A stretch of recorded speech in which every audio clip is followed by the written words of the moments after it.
오늘부터 요한서신을 수요 예배 때 쭉 살펴보고자 합니다. 사도 요한의 저서에는 총 3권이 있습니다.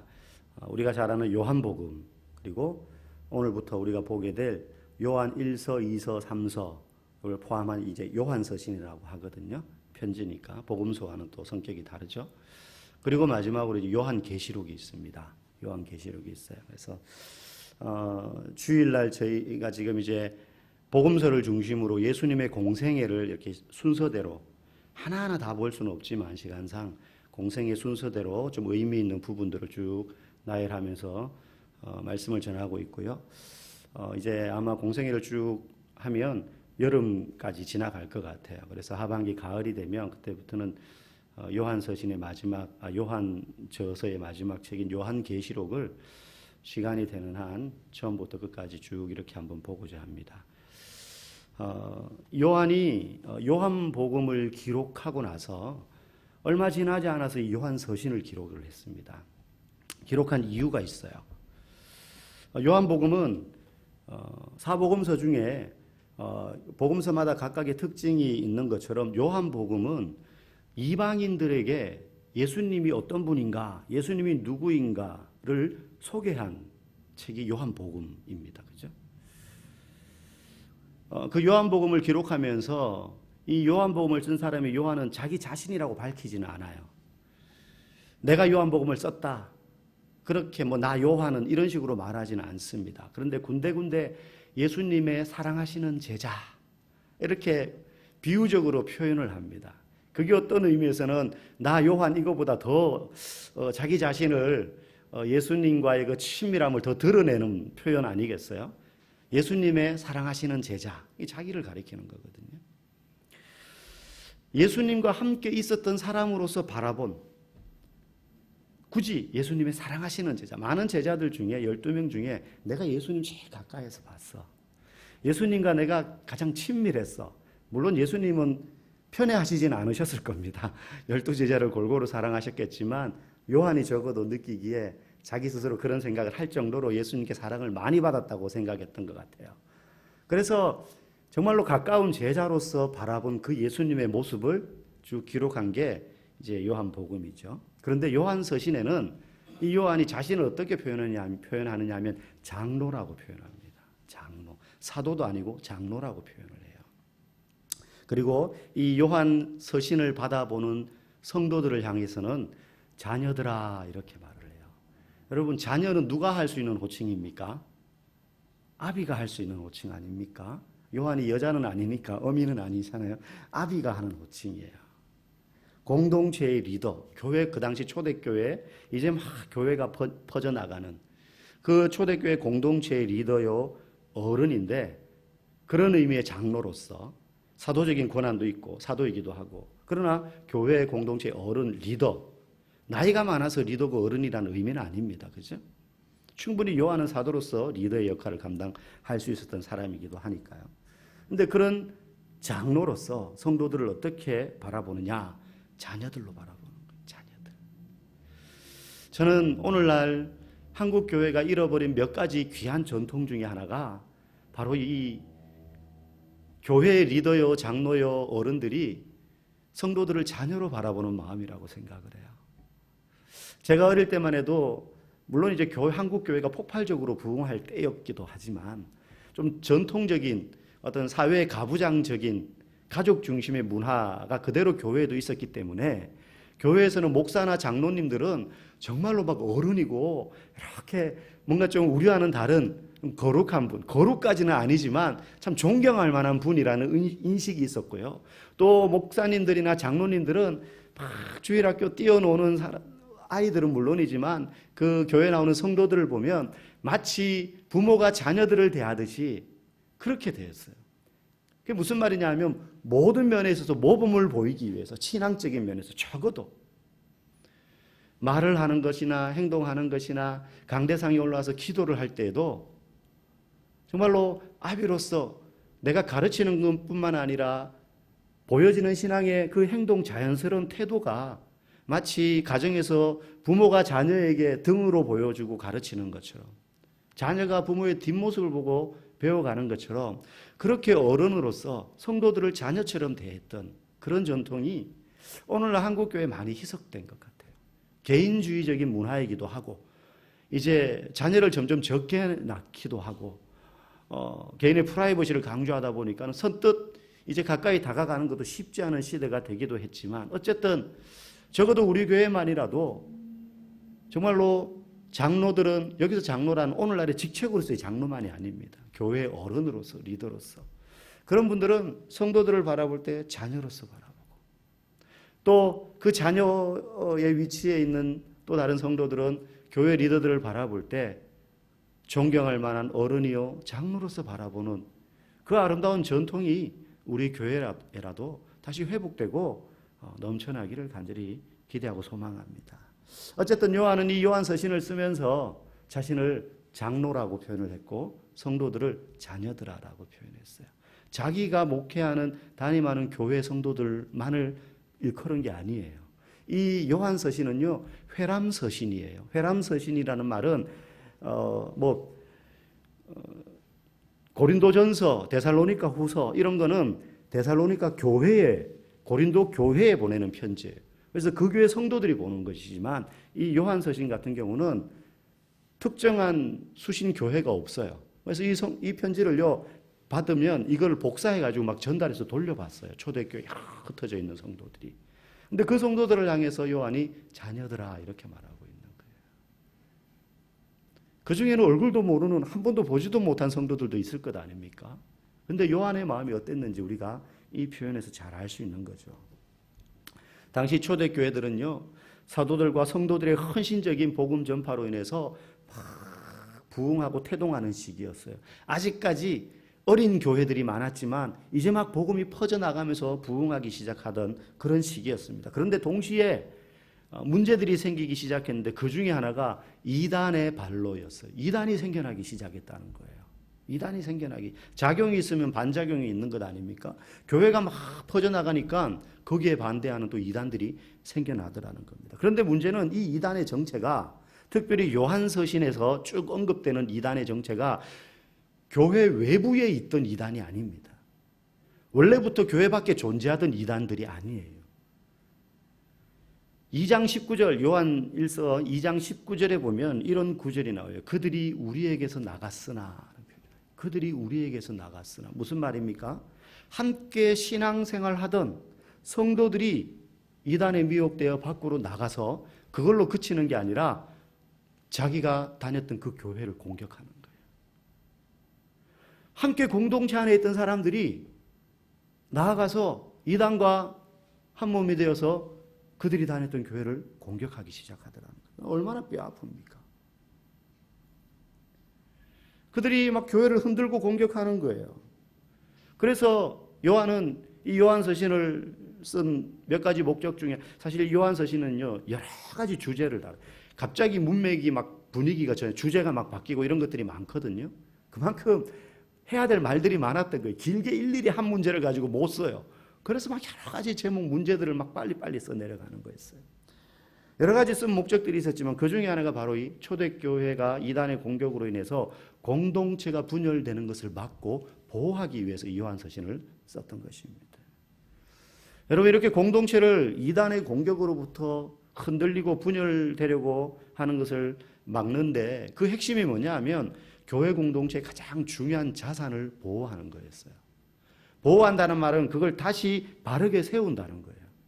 교회 공동체의 가장 중요한 자산을 바로 세우는 게 이단으로부터 교회가 분열되고 흔들리는 것을 막는 조치였어요. 그러면 그 당시에 교회 공동체가 가지고 있었던 가장 중요한 자산이 뭐냐? 건물이나 빌딩, 토지가 아니에요. 지금처럼 이렇게 교회 건물들이 많이 있을 시기가 아닙니다. 그냥 집에서 모이기도 해요. 그냥 길거리에서 유대인들의 눈을 피해서 한적한 곳에 가서 모이기도 했어요. 성읍 밖에서 위험을 무릅쓰고 나가서 기도회를 하기도 했어요. 그러면 그 당시에 교회 공동체, 초대교회 뭐 별로 가진 것도 없는 그냥 있는 거 없는 거 다 서로 내어놓고 유무상통하면서 쓰면서 구제하고 선교하고 하던 그 교회가 가지고 있었던 가장 큰 자산이 뭐냐? 건물도 땅도 돈도 아니고 바로 복음이었어요. 복음. 여러분, 오늘날 이 시대에도 세상이 아무리 변하고 그리고 악해져서 때로는 교회가 현실과 타협하는 부분들이 많아지더라도 절대로 변질되거나 세상과 타협해서는 안 되는 것이 있는데 그게 바로 복음이에요. 이 복음은 우리가 아무리 힘들어도 절대 놓쳐서는 안 되는 절대적인 가치예요. 100년, 120년 전에 서양 선교사들로부터 복음을 받아들이고 그리스도인, 야수교인들이 되었던 우리 믿음의 선배들이 총칼의 위협 앞에서, 굶주림의 위협 앞에서, 몽둥이의 위협 앞에서, 투옥되는 위협 앞에서도 타협하지 않으려고 끝까지 몸부림치며 붙잡았던 교회의 가장 중요한 자산이 바로 이 복음이었어요. 그 복음 때문에 오늘 우리가 이렇게 편하게 예배를 드릴 수 있는 거예요. 건물이 막 불타고 사라졌었습니다. 그 당시에 땅이 몰수당했어요. 목사는 파면당하고 성도들은 뿔뿔이 흩어졌음에도 불구하고 오늘날 교회가 살아서 이 땅에 복음이 이렇게 퍼져나가게 되었던 것은 이걸 잃지 않았기 때문에, 복음을 잃지 않았기 때문에. 초대교회도 마찬가지였어요. 그래서 요한은 복음에 대해서 이야기를. 그런데 이 복음을 어떻게 하면 꽉 붙잡을 수 있느냐, 어떻게 가장 중요한 자세는 이 복음을 바로 세울 수 있느냐. 사실 요한서신, 특히 오늘 우리가 읽은 본문만 보더라도 복음이란 말은 한 번도 나오지 않습니다. 하지만 복음이라고 우리가 충분히 짐작해 볼 수 있는 여러 표현들이 나오는데 오늘 특별히 1절에는 생명의 말씀이라고 나와요. 우리 1절 같이 한번 이 화면을 보시고 일부분만 읽어보겠습니다. 시작. 태초부터 있는 생명의 말씀에 관하여는, 태초부터 있는 생명의 말씀에 관하여는, 여러분 이 요한일서 1장 1절 요 앞부분을 딱 읽자마자 이 구절 어디서 들은 것 같은데 하는 느낌이 들지 않습니까? 여러분, 만약에 성경을 내가 좀 읽었다 하면 바로 떠오르는 구절이 있어야 돼요. 요한복음 1장 1절 말씀. 태초에 말씀이 계시니라. 이 요한복음 1장 1절이잖아요. 뭐 좀 다른 것 같은, 사실 똑같은 뜻이에요. 태초에 말씀이 계시니라. 태초부터 있는 생명의 말씀에 관하여는. 이 생명의 말씀이 누구예요? 바로 알죠, 우리는. 예수님. 예수 그리스도가 복음이라는 거예요. 그런데 이 예수님을 그러면 어떻게 붙잡을 수 있는가? 우리가 1절부터 4절까지 읽었지만 이 본문에서 특이한 표현들이 반복적으로 나와요. 그게 뭐냐면 들은 바요, 본 바요, 보고 만진 바요, 보았고, 보고 들은 바요. 똑같은, 보고 만졌고 들었다. 예수님을 붙잡아야 하는데 어떻게 해야 된다는 거예요? 경험해야 된다는 거예요. 우리가 그분을 봐야 되고요. 우리가 그분을 만져야 되고요. 우리가 그분에 대해서 들어야 된다는 거예요. 보고 만지고 듣고 경험하는 거잖아요. 우리 오감으로 느끼는 거란 말이에요. 실제로 이 서신을 쓴 사도 요한은 당시에 실제 육신으로 존재하셨던 예수님을 이렇게 대했어요. 그렇지 않았겠습니까? 이 요한이 가장 사랑하시는 제자라고 스스로 표현할 정도였으니 예수님과 살을 부대끼고 그분이 먹는 것을 같이 먹고 보고 듣고 만지고 그렇게 했어요. 그런데 단순히 육신으로 오신 그 예수님을 만지고 보는 것만이 예수님을 경험하는 것이라고 한다면 굳이 후대에 이 요한 서신을 읽을 성도들에게 너희도 보고 듣고 만져야 돼, 그렇게 말할 필요는 없겠죠. 왜? 우리 때는 예수님이 안 계시니까 육신으로. 보고 싶어도 볼 수 없고 만지고 싶어도 만질 수 없잖아요. 그러니 요한이 말하는 보고 본 바요, 들은 바요, 만진 바라, 이건 실제 육신을 보고 듣고 만지라는 의미만은 아니라는 걸 우리는 알 수 있죠. 그렇게 할 수 없는데 우리 보고 그렇게 하라고 말할 수는 없잖아요. 그럼 우리는 어떻게 예수님을 그렇게 보고 듣고 만지는 것, 경험할 수 있냐 하는 거예요. 아까 말씀드렸듯이 요한서신은 교회 장로의 어른으로서 흩어져 있던 초대교회 성도들이 돌려보라고 이 편지를 썼다 그랬어요. 막 필사해서 또 막 나눠주고 그랬거든요. 제초에 받은 사람들이. 그런데 그 중에는 요한처럼 직접 예수님을 보고 듣고 만진 바 된 사람들도 있지만 그 사람들은 소수예요. 유대 지역에 그 당시에 예수님이 활동할 한 3년 반 정도 그때 있었던 사람들은 정말로 하늘이 주신 기회로 만질 수 있었겠죠. 볼 수 있었겠죠. 최소한 먼 거리에서라도. 그분에 대해서 음성을 들을 수도 있었겠죠. 그런데 이 요한서신을 받아보는 수많은 흩어져 있던 초대교회 성도들의 거의 대부분은 요한과 동시대를 살았고 예수님과 동시대를 살았음에도 불구하고 예수님을 직접 만질 수도 없었고 본 적도 없고 그분의 말씀을 육성으로 들은 적도 없는 사람들이 대부분이에요. 우리와 같아요. 우리와 같아요. 그런데 요한은 오늘 반복적으로 내가 그분을 보았고 내가 그분을 만졌다라고 하지 않고요. 우리가 그분을 보았고 우리가 들었고 우리가 보았다 그래요. 내가 그렇게 했다라고 하지 않고 우리가 이 편지를 보는 사람들 대부분 예수님을 보지도 못했고 만지지도 못했고 듣지도 못했는데 우리가 봤다. 우리가 들었다 그분의 음성을 우리가 그분을 만졌다 이렇게 말해요. 그러니 예수님을 경험한다는 건 진짜 육신을 만지고 보고 듣는 것만이 아니라는 걸 우리는 알 수 있죠. 그러면 예수님을 경험한다는 건 무슨 뜻이냐? 오늘 생명의 말씀이라고 했어요. 그냥 말씀이 아니라 생명의 말씀이에요. 생명의 말씀. 우리 2절 화면을 보시고 읽어볼까요? 시작. 이 생명이 나타내신 바 된지라 이 영원한 생명을 우리가 보았고 이 생명이 영원한 생명이래요. 줄이면 뭐예요? 영생이잖아요. 영생. 예수님이 생명의 말씀인데 그분이 영생이라는 거예요. 영생을 보았다는 거예요. 우리가. 여러분 요한복음 17장 3절 말씀 우리 같이 읽어봅시다. 시작.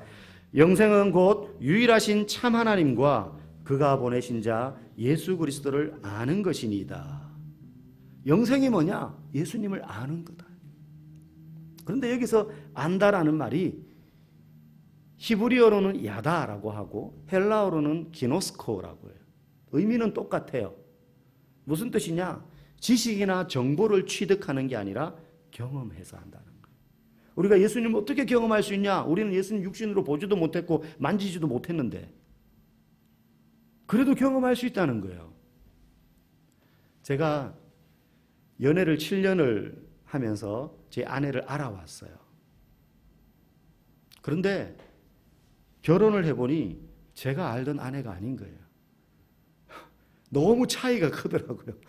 7년이나 연애하면서 알아왔는데 막상 결혼해서 살아보니까 내가 알던 사람이 아닌 것 같아라고 느낄 때가 참 많았어요. 실제 결혼을 해보니까 경험하게 되는 것들이 있어요. 연애 아무리 오래 해도 경험할 수 없는 부분들이 있거든요. 근데 결혼해보니 경험되어서 알게 되는 그 알미 있어요. 여러분 사과에 대해서 아무리 글로 사진으로 많이 알았다고 한들 직접 먹어본 사람보다 사과를 더 잘 알 수 있을까요? 설명은 할 수 있겠죠. 비타민C가 얼마나 포함되어 있고 사과의 종류에는 뭐가 있고 막 설명은 할 수 있는데 먹어보지 않으면 그 사과에 한 입 베어 물었을 때 그 침을 고이게 하는 새콤함과 달콤함과 그 과즙과 아삭거림과 이거는 아무리 책을 보고 사진을 보아도 알 수 없어요. 경험해야 알 수 있는 거예요. 그것처럼 예수님에 대해서 공부해서 아는 사람과 경험해 본 사람은 다를 수밖에 없어요. 오늘 한국교회에 큰 두 가지 문제가 있다면 첫째는 저 같은 목회자가 성경을 똑바로 가르치지 못해서이고 두 번째는 그 결과 예수님에 대해서 지식과 정보로만 알지 경험하지 못한 성도들이 많이 양산되었기 때문에 문제예요. 뭐 도덕적이지 않다, 윤리적이지 않다 이건 그 다음 문제예요. 예수님을 직접 삶으로 경험해보지 못한 성도들이 세상에 나가서 사니까 이론으로만 예수님에 대해서 늘어놓긴 하는데 실제 삶은 교회 밖에 사람들이 볼 때 자기들과 다르지 않거든요. 예수님을 경험하지 못한 자기들하고 똑같거든요.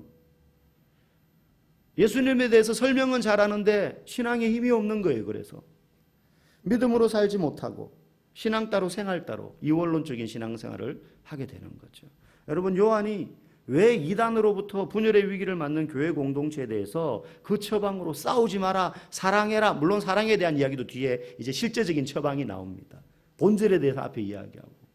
그런데 처음부터 싸우지 마라, 분열하면 안 된다. 이럴 때일수록 똘똘 뭉쳐야지. 막 이런 말을 하지 않고 예수님을 경험해야 돼. 왜 이렇게 이야기를 할까요? 우리 3절 말씀 한번 읽어보겠습니다. 시작. 우리가 보고 들은 바를 너희에게도 전함은 너희로 우리와 사귐이 있게 하려 함이니. 여기 보니까 사귄다라는 말이 나와요. 우리가 보고 들은 바, 우리가 경험한 걸 너희에게도 전하는 건 너희가 우리와 사귐이 있게 하려 함이라. 여기서 사귄다라는 말은 교제한다라는 뜻이에요. 여러분, 교제는 혼자 못해요. 공동체, 두 사람 이상의 공동체에서만 가능해요. 그래야지 교제가 되죠. 교회는요, 공동체예요. 건물도 아니고요, 조직도 아니고요. 교회는 공동체예요. 사람으로 이루어진, 예수 그리스도를 정점으로 해서 사람들이 모여 있는 공동체예요. 그래서 나는 교회 가서 에너지 쏟고 사람들과 관계 맺는 게 싫어. 요즘 얼마나 인터넷이 발달해서 영상으로 예배드리고 채널만 돌리면 전 세계에 있는 유명한 목회자들의 설교를 다 들을 수 있는데 하면서 집에서 예배드리고 그리스도인, 자칭 그리스도인이라고 생각하는 분들이 있는데 뭐가 없어요? 교제가 없는 거예요. 공동체가 없어요. 공동체를 경험하지 못하는 거예요. 여러분, 지금 요한이 이단의 공격으로 인해서 이 공동체가 흔들리는데 이 공동체를 다시 굳게 세우기 위해서 가장 필요한 것이 교회의 자산이라 그랬어요. 그 교회 자산이 뭐라 그랬어요? 복음이라 그랬어요. 복음을 바로 세우는 데 있어서 중요한 건 예수님을 경험한다는 거예요. 예수님을 경험하는 데 있어서 가장 중요한 건요, 공동체로 묶이는 거예요. 사귐이 있어야 돼요. 사귐이 있어야 돼요.